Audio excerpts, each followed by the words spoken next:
السلام علیکم آپ ناظرین، کیا حال ہے؟ ٹھیک ہو ناظرین؟ یہ پہلے ویڈیو دیکھیں، بعد میں بات کرتے ہیں۔ لاٹھیوں اور گولیوں سے جو قتل ہوئے میرے یار، سب ان کی یاد میں دلوں کو برباد رکھا جائے گا، سب یاد رکھا جائے گا۔ تم سیاہیوں سے جھوٹ لکھو گے، ہمیں معلوم ہے ہو ہمارے خون سے ہی سچ ضرور لکھا جائے گا۔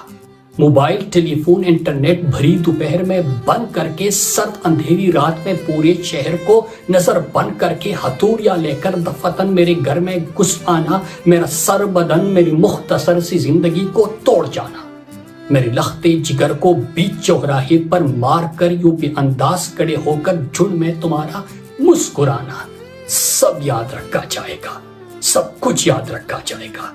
دن میں میٹھی میٹھی باتیں کرنا، سامنے سے سب ٹھیک ہے ہر زباں میں تتلانا، رات ہوتی ہی حق مانگ رہے لوگوں پر لاٹھیاں چلانا، گولیاں چلانا، ہم ہی پر حملہ اور ہم ہی کو حملہ اور بتانا، سب یاد رکھا جائے گا، سب کچھ یاد رکھا جائے گا۔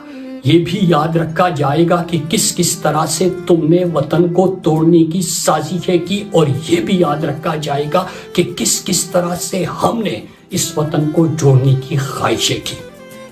جب کبھی ذکر آئے گا جہاں میں طور زندگی کا، ہمارا نام یاد رکھا جائے گا کہ کچھ لوگ تھے جن کے ارادے ٹوٹے نہیں تھے لوہے کے ہتھوڑیوں سے، کہ کچھ لوگ تھے جن کے ضمیر بھکے نہیں تھے اظہارداریوں کی کوڑیوں سے۔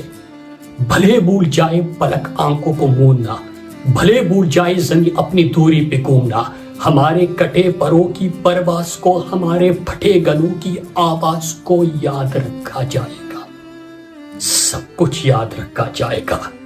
تم ہمیں قتل کر دو، ہم بن کے بھوت لکھیں گے تمہارے قتل کے سارے ثبوت لکھیں گے، تم عدالتوں سے بیٹھ کر چٹکلے لکھو، ہم دیواروں پر انصاف لکھیں گے، بہرے بھی سن لے اتنا زور سے بولیں گے، اندھے بھی پڑھ لے اتنا صاف لکھیں گے، تم زمین پر سن لکھو، آسماں پر انقلاب لکھا جائے گا، سب یاد رکھا جائے گا، سب کچھ یاد رکھا جائے گا۔ اور جب یاد رکھا جائے گا تو پہلا سوال پوچھا جائے گا کہ شہداء چوک پر معصوم نہتے پاکستانیوں پر گولی کیوں چلائی؟ اور صرف یاد نہیں رکھا جائے گا بلکہ حساب لیا جائے گا۔ میرے پاکستانیوں، اس ملک کا ایک دستور ہے، اور اس دستور، اس آئین 73 کے آئین کے مطابق حاکمیت اعلیٰ کا اختیار اللہ تعالیٰ کو حاصل ہے، اور طاقت کا سرچشمہ عوام۔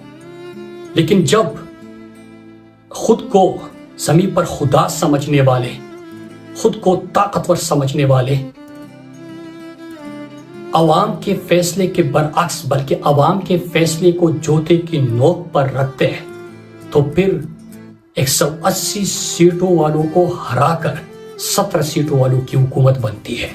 اور جب ایسی ناجائز حکومت بنتی ہے تو پھر اسمبلیوں میں سیاست بکتی ہے، عدالتوں میں عدل بکتا ہے، تھانوں میں قانون بکتا ہے، محافظوں کے ہاتھوں اس ملک کا امن بکتا ہے، اور آخری ستون میڈیا کا سکرین بکتا ہے۔ میرے پاکستانیوں، ایک چیز جو پوری قوم ایکسپیکٹ نہیں کر رہی تھی، ہر جبر، ہر ظلم، بار بار ان کی سازشیں، ملک کو توڑنا، عوام کے اوپر ظلم کرنا، اغوا کرنا، لاپتہ کرنا، تشدد کرنا، آئین توڑنا، آئین کو پامال کرنا، سب کچھ یہ پاکستانی قوم ایکسپیکٹ کر رہی تھی۔ لیکن کبھی انہوں نے نہیں سوچا تھا جو چیز بلوچستان اور سابقہ فاٹا والوں نے دیکھا تھا، وہ اسلام آباد کے شہروں پہ، پاکستان کے ریڈ زون کے سامنے، ریڈ زون میں پوری دنیا نے دیکھا کہ یہ اپنے لوگوں پر بھی گولیاں چلاتے ہیں۔ جو قوم کا ایک مان تھا کہ یہ سب کچھ کر سکتے، اپنے لوگوں پر گولیاں نہیں چلا سکتے، وہ مان بھی ختم، وہ بھرم بھی ٹوٹ گیا۔ تو اس کے بعد میرے پاکستانیوں، جو چیز ہو گئی ہے تو اس کے بعد کیا نا امید ہو کے بیٹھ جانا ہے؟ یا یہ جب ایکسپوز ہو گئی تو اب اس ملک کو ایک مرتبہ ٹھیک ہونا ہے؟ کیونکہ اس کو ٹھیک تو ہونا ہی تھا، لیکن بنیاد غلط تھی، طریقہ غلط تھا، چہرے بے نقاب ہونے رہتے تھے، وہ سب کچھ ہو گیا۔ تو میرے پاکستانیوں، اب وہ ہونے جا رہا ہے، یہ دیوار گرنے والی ہے۔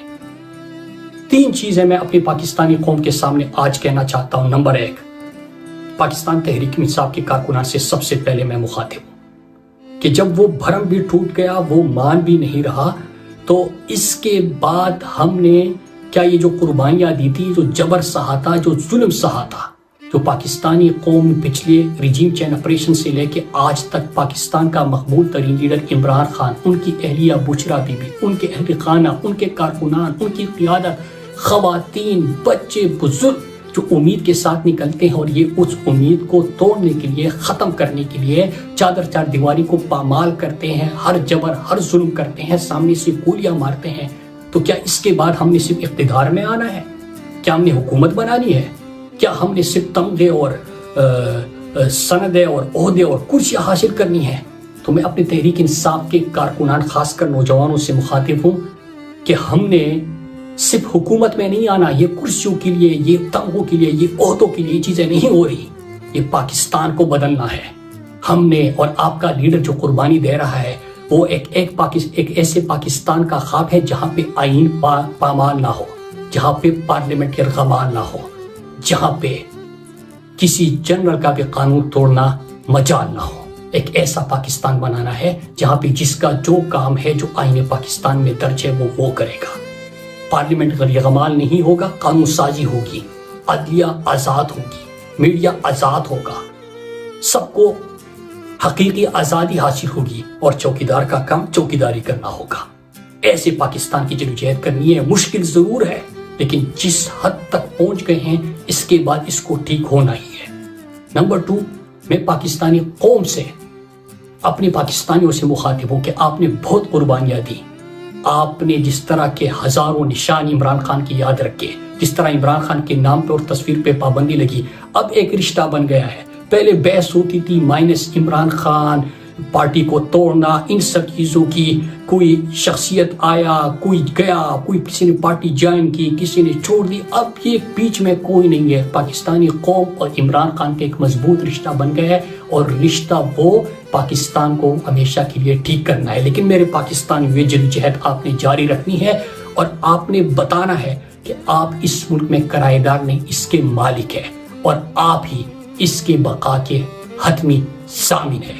یہ ملک آپ کا ہے، یہ گھر آپ کا ہے، یہاں پہ آپ کی مرضی کے فیصلے ہوں گے، کوئی فرد واحد یا کوئی بیرونی طاقتیں پاکستان کے فیصلے نہیں کریں گے، یہ حق آپ نے ان سے چھینا ہے۔ تیسری چیز، سوشل میڈیا والے آئین کا ہر آرٹیکل لے کے آتے ہیں، اور جو یہ خود کو آئین اور قانون سے بالاتر سمجھتے ہیں وہ توڑتے ہیں، اس کا ذکر کرتے ہیں۔ یہ آپ تو جاری رکھیں گے، لیکن میں اپنے آئس سے فور یوتھ کو کہتا ہوں کہ جب بھی آج سے آپ کے اسٹڈی سرکلز ہو، جب بھی آپ گفتگو کرے، جب بھی آپ کنونشن کرے، تو آئین پاکستان 73 کا آئین ملٹری آئین کی بات نہیں کر رہا جس طرح کے لوگوں کو اغوا کر کے ترامیم کی گئی۔ آپ نے آئینی حقوق اپنے سمجھنے ہیں، پھر ان طاقتور جو خود کو سمجھتے ہیں ان سے سوال کرنے ہیں، اپنا نشانہ سیدھا رکھنا ہے، ان سے سوال پوچھنے ہیں، اور نہ صرف آپ نے اسٹڈی سرکل میں یہ کرنا ہے بلکہ میں یوتھ اور ایسیپ کو میں نے ریکمنڈیشن دی ہے کہ اگلے سال سے جو بھی آپ کے کیبنٹ ممبر بنے گا اس کو آئین پاکستان حرف بحرف اس کو یاد ہو، اس کو اپنے حقوق کا پتہ ہو، تاکہ وہ بہتر انداز میں نمائندگی کر سکے۔ اور اس کے ساتھ ہی تمام تعلیمی اداروں میں جا کر آپ آئین پاکستان، اپنے حقوق اور اصل مقصد کی طرف، اور پاکستان کے اصل مسائل اور جو خواب ہم لے کے آئے ہیں کہ ہم ایک ایسا پاکستان بنانا چاہتے ہیں، حقیقی آزادی کیا ہے، وہ حقیقی آزادی لوگوں کو سمجھائے، آئین پاکستان سمجھائے۔ اس کے ساتھ آپ وہ بھی کریں، اور جو اگلا کیبنٹ آپ کا بنے گا ان کے اوپر انشاءاللہ ہم یہ لازم کریں گے۔ آپ سب کا میں شکریہ ادا کرتا ہوں، اسی طرح اپنی جدوجہد جاری رکھے۔ پاکستان زندہ باد۔ اگر آپ کو ہماری ویڈیو اچھی لگی ہو، لائک سبسکرائب لازمی کرنا، تاکہ آنے والی ویڈیو آپ تک بر وقت پہنچتی رہے۔ بہت شکریہ۔